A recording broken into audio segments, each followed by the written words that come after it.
Noong nakaraang linggo 3 ng Disyembre, isang kamangha-manghang party ang ginanap na ipinagdiwang ang mga kaarawan ni Jessie at ng kanyang anak na si Isabella Rose. Dapat tandaan na si Jessie ay nagdiwang ng kanyang ika-31 na kaarawan noong 3 ng Disyembre, habang si Rosie ay magiging 1 taong gulang sa ika-28 ng Disyembre.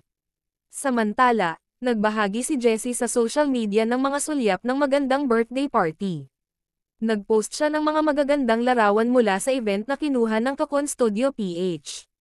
Makikita sa mga larawan, ang mga magulang ni Luis Manzano na sina Vilma Santos at Edo Manzano, at ang mga pamilya ni Nikki Hill at Iya Villania ay kabilang sa mga dumalo sa masayang birthday bash.